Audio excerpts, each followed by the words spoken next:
Kirana berhasil menyelamatkan ayahnya, namun kehilangan dirinya sendiri.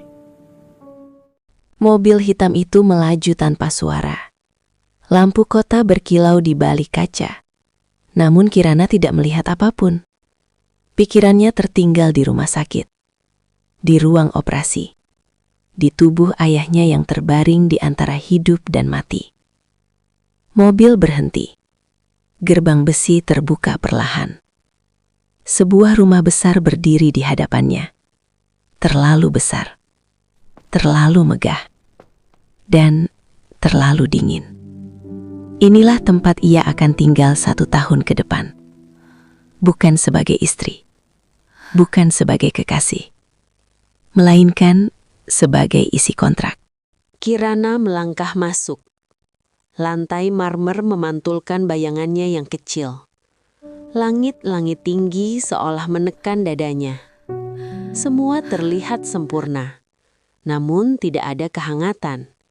Tidak ada suara. Tidak ada kehidupan. Lu Chenian berjalan di depan.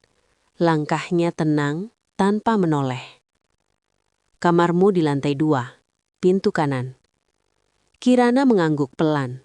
Tidak berani bertanya. Tidak berani berharap. Sebelum Kirana sempat melangkah pergi, suara Lu Chenian menghentikannya. Ada aturan. Kirana menegang. Tangannya mengepal tanpa sadar. Lu Chenian, pertama, kau tidak boleh keluar rumah tanpa izin. Kirana menelan ludah. Lu Chenian, kedua, jangan masuk ke ruang kerjaku. Lu Chenian, ketiga, jangan berharap lebih. Kalimat terakhir itu jatuh lebih keras dari yang lain. Bukan larangan yang menyakitkan, melainkan cara ia mengucapkannya.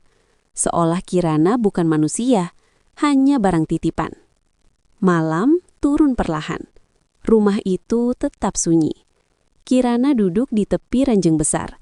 Spray putih, bantal empuk, segalanya mewah. Namun dadanya sesak. Ia merogoh ponsel. Tangannya gemetar. Ia ingin menelpon ayahnya. Tapi ia takut. Takut mendengar kabar buruk. Takut mendengar suara terakhir. Di kamar mewah itu, untuk pertama kalinya, Kirana merasa benar-benar sendirian. Tak lama setelah itu, ponsel Kirana bergetar. Nomor rumah sakit. Jantungnya hampir berhenti. Dokter, operasi ayah Anda berhasil. Kondisinya stabil. Kirana menutup mulutnya. Air mata jatuh tanpa suara. Ayahnya selamat. Uang itu bekerja.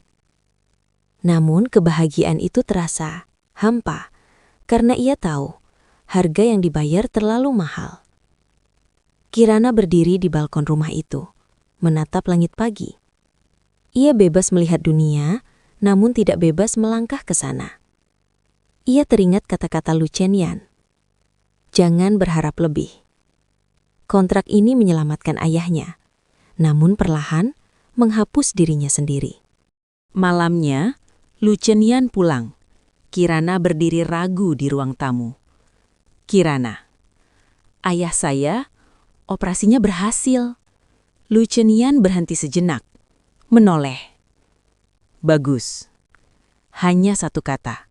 Namun untuk sesaat, Kirana melihat sesuatu di matanya. Bukan simpati, tapi kelegaan singkat. Lu Chenian kembali dingin. Lu Chenian, ingat posisimu. Malam itu, Kirana menatap langit-langit kamar. Ayahnya hidup, namun ia mulai menghilang. Rumah ini bukan surga, bukan pula tempat berlindung, melainkan penjara emas. Dan ini baru permulaan, karena di balik dinginnya Lu Chenian tersimpan luka yang suatu hari akan menghancurkan mereka berdua. Bersambung.